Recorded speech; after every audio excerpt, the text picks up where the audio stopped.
എല്ലാ പ്രിയപ്പെട്ട കൂട്ടുകാർക്കും നമസ്കാരം. എ പ്ലസ് വിന്നേഴ്സിന്റെ മറ്റൊരു പ്രധാനപ്പെട്ട എപ്പിസോഡിലേക്ക് സ്വാഗതം.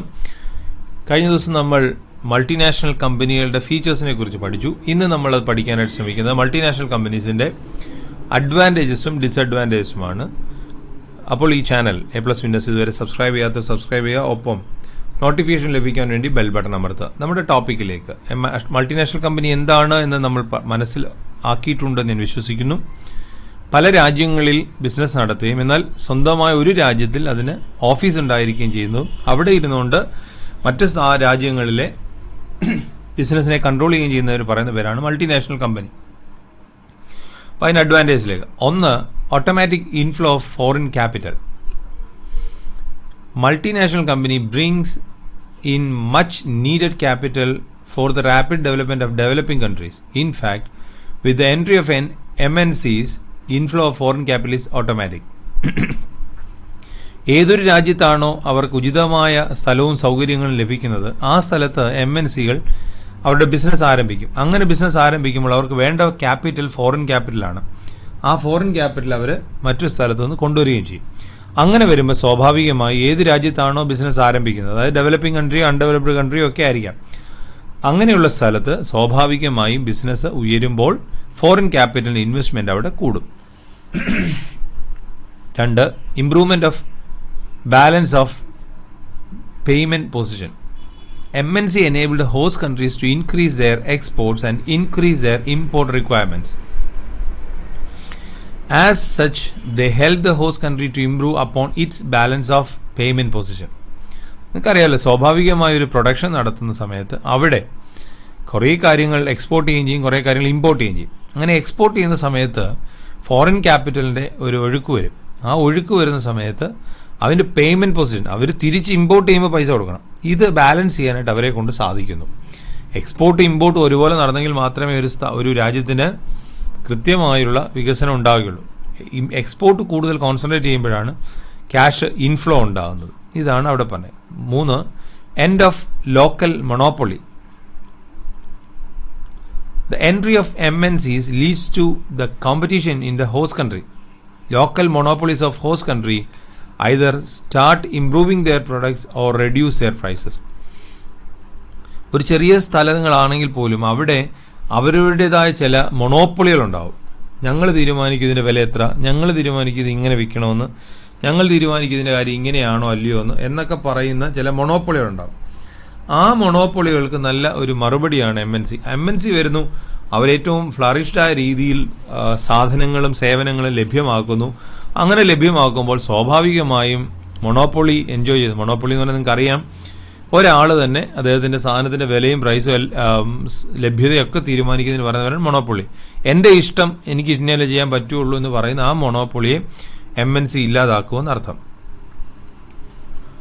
4.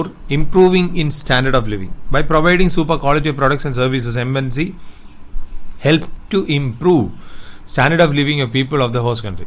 നല്ല സാധനങ്ങളും നല്ല സേവനങ്ങളും ആളുകൾ കൊടുക്കുമ്പോൾ സ്വാഭാവികമായും അവരുടെ ജീവിതചര്യകൾ വ്യത്യാസപ്പെടും. ഇപ്പോൾ തന്നെ നമ്മുടെ കയ്യിലിരിക്കുന്ന മൊബൈൽ ഫോൺ ഏറ്റവും ലേറ്റസ്റ്റ് ഒക്കെ ആയി നമ്മൾ ഉപയോഗിച്ച് തുടങ്ങി. എത്ര അല്ലെന്ന് പറഞ്ഞാലും നമ്മുടെ നാട് പുരോഗമിക്കുന്നു നമ്മൾ പറയുന്നത് അവിടെയാണ്. Standard of living, cost of living അല്ല, സ്റ്റാൻഡേർഡ് ഓഫ് ലിവിങ് വർദ്ധിക്കുമ്പോഴാണ് നമ്മുടെ നാട് പുരോഗമിക്കുന്നു, അല്ലെങ്കിൽ നമ്മളൊക്കെ പുരോഗമിക്കുന്നു എന്ന് നമ്മൾ പറയുന്നു.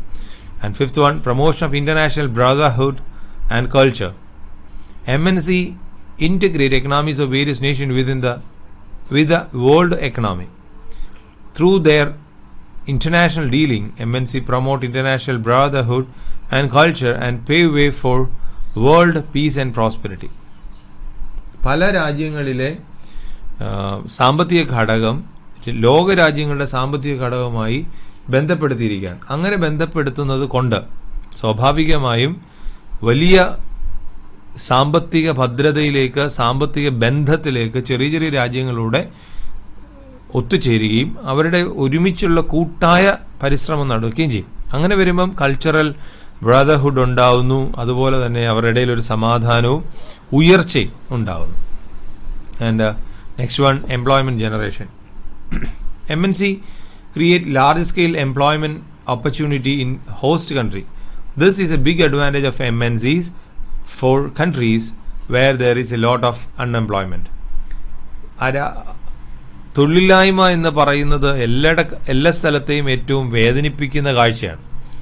MNC പോലുള്ള വലിയ മൾട്ടിനാഷണൽ കമ്പനി വരുമ്പോൾ 5000, 6000, 10000, 20000, 50,000 ഒക്കെ തൊഴിൽ മേഖലകൾ സൃഷ്ടിക്കപ്പെടുകയാണ്. അത്രയും പേർക്ക് തൊഴിൽ കിട്ടുകയാണ്, അത്രയും പേര് സാമ്പത്തികമായി ഉയരുകയാണ്. ഇത് വലിയൊരു കാര്യമാണ്, എംപ്ലോയ്മെന്റ് ജനറേഷൻ.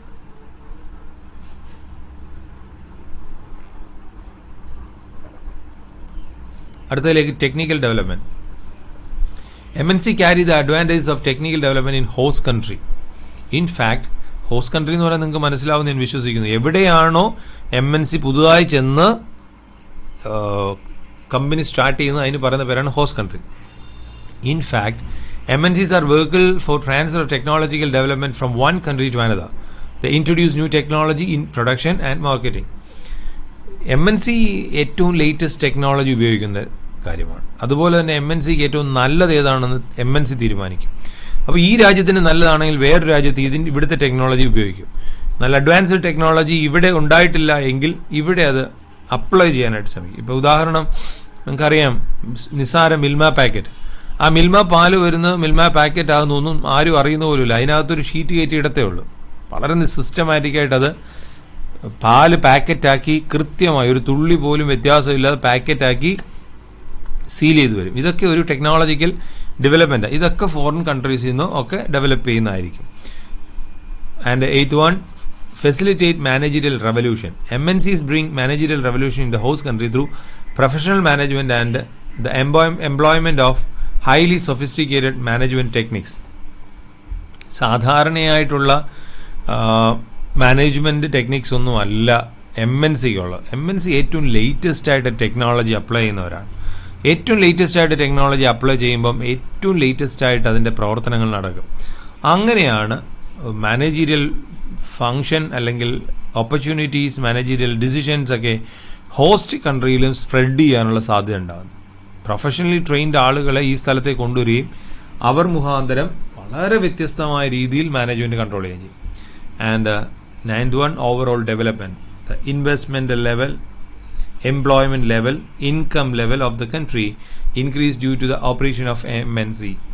MNCയുടെ ഓപ്പറേഷൻ മുഖാന്തരം ഇൻവെസ്റ്റ് ചെയ്യുന്നതിന് വ്യത്യാസം വരുന്നു, ജോലി കാര്യങ്ങളിൽ വ്യത്യാസം വരുന്നു, സാമ്പത്തിക നില അല്ലെങ്കിൽ ശമ്പളം ഒക്കെ വ്യത്യാസപ്പെടുന്നു. ഇങ്ങനെ എല്ലാം കൊണ്ടും തന്നെ സ്വാഭാവികമായും MNC മുഖാന്തരം, മൾട്ടിനാഷണൽ കമ്പനി മുഖാന്തരം അല്ലെങ്കിൽ ഗ്ലോബൽ എന്റർപ്രൈസ് മുഖാന്തരം ഹോസ്റ്റ് കൺട്രികൾക്കും എല്ലാ കൺട്രികൾക്കും ഒരു ഉയർച്ചയാണ് ഉണ്ടാകുന്നത്. എന്നാൽ നമ്മൾ അതിൻ്റെ ലിമിറ്റേഷൻസ് ഒന്ന് മനസ്സിലാക്കേണ്ടതായിട്ടുണ്ട്, ലിമിറ്റേഷൻസ് ഓഫ് MNC. പക്ഷേ ഈ ലിമിറ്റേഷൻ മനസ്സിലാക്കുമ്പോൾ from the view point of the host country, host കൺട്രിയുടെ ബേസിൽ നിന്നുകൊണ്ടാണ് നമ്മൾ ഇതിൻ്റെ ലിമിറ്റേഷൻസ് പഠിക്കാനായിട്ട് ശ്രമിക്കുന്നത്. ഏത് രാജ്യത്തു നിന്നാണോ അവർ വന്നിരിക്കുന്നത് ആ രാജ്യത്തിന് നഷ്ടമൊന്നും കാണത്തില്ല. പക്ഷേ ഹോസ്റ്റ് കൺട്രിക്ക് ചില ബുദ്ധിമുട്ടുകൾ, ലിമിറ്റേഷൻസ് ഉണ്ടാകുന്നുണ്ട്. എന്തൊക്കെയാണെന്ന് നോക്കാം. ഒന്ന്, danger four domestic industry. Multinational company, because of their vast economic power, pose a danger to domestic industry which are still in process of development. Domestic industries cannot face challenges posed by MNC. Many domestic industry have to wind up as a result of the threat from MNCs. Thus, MNCs give a setback to the economic growth of host country. എല്ലാ രാജ്യങ്ങൾക്കും അതിൻ്റേതായ ചില സ്വന്തമായ കൾച്ചറും വ്യവസായങ്ങളും ഒക്കെ ഉണ്ട്. ഈ MNC വന്ന് ഇതെല്ലാം അങ്ങ് ഏറ്റെടുത്ത് കഴിഞ്ഞ് കഴിഞ്ഞാൽ പിന്നീട് ആ ഡൊമസ്റ്റിക് കൺട്രിയുടെ ഇൻഡസ്ട്രീസിനൊന്നും ഒരു ഉയർച്ച ഉണ്ടാവില്ല. അവർക്ക് വലിയ വലിയ ടെക്നോളജി ഒന്നും ഇല്ലാത്തതുകൊണ്ട് ഇവരോട് പിടിച്ചു നിൽക്കാൻ പറ്റത്തില്ല. അപ്പോൾ സ്വാഭാവികമായിട്ട് അവർ പിന്തള്ളപ്പെടും, പിന്നീട് അവർക്കൊരു ഉയർച്ച ഉണ്ടാവില്ല. അങ്ങനെ വരുമ്പോൾ MNCക്ക് ഇതല്ലെങ്കിൽ വേറൊരു രാജ്യത്ത് പോകാം, പക്ഷേ ഡൊമസ്റ്റിക് കൺട്രീസിന് വേറൊരു രാജ്യത്ത് പോകാൻ പറ്റില്ല. അതോടുകൂടി ഡൊമസ്റ്റിക് കൺട്രിയുടെ ഇൻഡസ്ട്രീസ് എല്ലാം അപകടാവസ്ഥയിലെത്തും, ഡേഞ്ചർ സിറ്റുവേഷനിലാവും, പിന്നീട് അതിന് വളർച്ചയില്ലാതെ പോകും. അതാണ് ഇവിടെ പറയുന്നത്. രണ്ടാമതായിട്ട് റിപ്പാട്രിയേഷൻ ഓഫ് പ്രോഫിറ്റ്. എന്താണ് റിപ്പാട്രിയേഷൻ? വളരെ ക്ലിയർ ചെയ്യുന്നുണ്ട്. Repatriation of profit means sending profit to their own country. MNCs earn huge profit. Repatriation of profits by MNCs adversely affect the foreign exchange reserves of the host country, which means that a large amount of foreign exchange goes out of the host country. MNCയെ സംബന്ധിച്ചിടത്തോളം ഇവിടെ നിന്ന് പൈസ ഉണ്ടാക്കി എന്നുള്ളത് വിഷയമല്ല. അവർക്ക് അവരുടെ ലാഭം അവരുടെ രാജ്യത്ത് കൊണ്ടുപോകുക എന്നുള്ളതല്ല. ഇപ്പോൾ ബ്രിട്ടീഷുകാർ ആ കാലത്ത് ചെയ്തുകൊണ്ടിരുന്നത് പോലെ തന്നെ അവർക്ക് അവരുടെ രാജ്യത്ത് നമ്മുടെ നാട്ടിലെ പണം കൊണ്ടുപോകുക എന്നൊരു ഉദ്ദേശമേ ഉള്ളൂ. അതുപോലെ തന്നെയാണ് MNC ഇന്ന് ചെയ്യുന്നത്. MNC ഇവിടെ ഉണ്ടാക്കുന്ന ലാഭം മുഴുവനും അവരുടെ രാജ്യത്തിലേക്ക് കൊണ്ടുപോകാൻ മാത്രമാണ് ശ്രമിക്കുന്നത്. അത് ഫലമായി നമ്മുടെ നാട്ടിലെ സ്വത്ത്, നമ്മുടെ നാട്ടിലെ സമ്പാദ്യം, നമ്മുടെ നാട്ടിലെ വലിയ വലിയ നേട്ടങ്ങളെല്ലാം അന്യരാജ്യത്ത് പോകുവാനായിട്ട് ഇടയായിത്തീരുന്നു.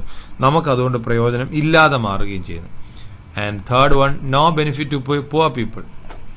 MNC produce only things which are used by the rich. Therefore, poor people of host country do not get generally any benefit out of MNCs. MNCസിന് ഈ പാവങ്ങളെന്നോ അല്ലെങ്കിൽ കരുതണമെന്നോ അങ്ങനെയുള്ള ചിന്തയൊന്നുമില്ല. MNCക്ക് ആകെയുള്ള ചിന്ത കാശുണ്ടാക്കണം, ലാഭം ഉണ്ടാക്കണം. അപ്പോൾ ഏറ്റവും കൂടുതൽ ലാഭം ഉണ്ടാക്കാനായിട്ട് ഏറ്റവും കൂടുതൽ പണം ഉള്ളവരെയാണ് അവർ സമീപിക്കുന്നത്. അങ്ങനെ ഏറ്റവും പണമുള്ളവരെ സമീപിക്കുമ്പം അവർക്ക് മെച്ചം ഉണ്ടാവും.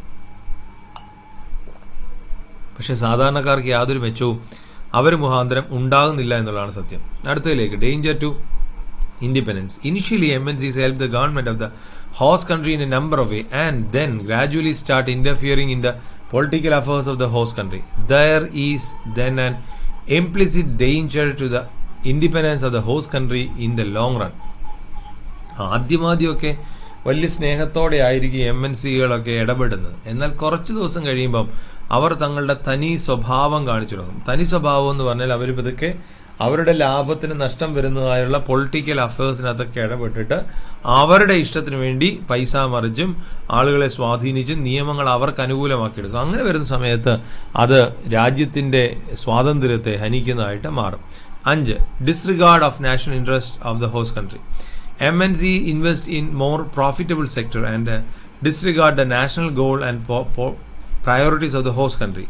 They do not care the development of the backward region and never care to solve chronic problem of the host country like unemployment and poverty. ഈ MNCയെ സംബന്ധിച്ചിടത്തോളം ലാഭം ഉണ്ടാക്കുക എന്ന് മാത്രമേ ഉള്ളൂ ഉദ്ദേശം. അല്ലാതെ രാജ്യത്തിൻ്റെ താല്പര്യമൊന്നും അവർക്ക് ചിന്തയിൽ വരേണ്ട ആവശ്യമില്ല. നമ്മുടെ ദേശത്തിന് ആളുകളുടെ കയ്യിൽ നിന്ന് പൈസ വാങ്ങാതെ പല സേവനങ്ങളും ചെയ്തു കൊടുക്കേണ്ടി വരും. പക്ഷെ ഇതൊന്നും MNCയെ ബാധിക്കത്തില്ല. അവർ ലാഭം ഉണ്ടാക്കുക കൊണ്ടുപോകാമെന്ന് മാത്രമേ ഉള്ളൂ. അതുകൊണ്ട് തന്നെ നമ്മുടെ രാജ്യം പിന്നോട്ട് പോവുകയും MNC വളരുകയും ചെയ്യുന്ന ഒരു ദാരുണമായ അവസ്ഥ ഉണ്ടാകാനുള്ള സാധ്യതയുണ്ട്. 6. Careless exploitation of natural resources. MNC trend to use the natural resources of the host country carelessly. They cause rapid depletion of some of the non-renewable resources of the host country. In this way, MNC cause a permanent damage to the economic development of the host country. അവർക്ക് multinational കമ്പനിക്ക് ഒരിക്കലും കൃത്യമായി ഉപയോഗിക്കണമെന്നൊന്നും നിർബന്ധമല്ല. അവർ ഉള്ള സമയം കൊണ്ട് ഉള്ള കാര്യങ്ങൾ ഊറ്റിയെടുത്ത് കൊണ്ടുപോവുക എന്നൊരു ചിന്ത മാത്രമേ അവർക്കുണ്ടാകുള്ളൂ. അതുകൊണ്ട് തന്നെ ഏത് രാജ്യത്ത് ചെന്നാലും അവിടുത്തെ നാച്ചുറൽ റിസോഴ്സ് ആണോ ഇതൊന്നും അറിയത്തില്ല. എത്രയും പെട്ടെന്ന് ഊറ്റിക്കൊണ്ട് പോവുക, ഊറ്റിയെടുക്കുക. പണിക്കൂലി കൂടുതലാണ് എങ്കിൽ അത് അവരെ ബാധിക്കാതെ ഏറ്റവും ഇക്കണോമിക് സൈഡിൽ നിന്നുകൊണ്ട് അതിൻ്റെ ലാഭം ഊറ്റിയെടുക്കുക എന്ന് മാത്രമേ അവർക്ക് ചിന്തയുള്ളൂ. അങ്ങനെ വരുന്ന സമയത്ത് ബാക്കിയെല്ലാം നശിപ്പിച്ച് കളഞ്ഞിട്ടായിരുന്നാലും അവർ ലാഭം മാത്രമുള്ള കാര്യങ്ങൾ കൈകാര്യം ചെയ്യും. അത് പ്രകൃതിക്കും ഒക്കെ ദൂഷ്യമായിട്ട് മാറും. ഇത്രയാണ് നമുക്ക് ഇന്ന് പഠിക്കാനായിട്ടുള്ളത്. മൾട്ടിനാഷണൽ കമ്പനികളുടെ പ്രയോജനവും ദൂഷ്യവും ഹോസ്റ്റ് കൺട്രിയുടെ ബേസിൽ നിന്നുകൊണ്ട്. അപ്പോൾ ഈ വീഡിയോ നിങ്ങൾക്ക് ഇഷ്ടമായെന്ന് വിശ്വസിച്ച് നിങ്ങളുടെ കൂട്ടുകാർക്ക് ഇത് പങ്കുവയ്ക്കാൻ അല്പം നീണ്ടുപോയെങ്കിൽ നിങ്ങളുടെ കൂടുതൽ പ്രയോജനത്തിന് വേണ്ടിയാണ്. കൂടുതൽ സമയം വീഡിയോ കാണാനിടയാകട്ടെ. എല്ലാ വിജയാശംസകളും നേരുന്നു. നന്ദി, നമസ്കാരം.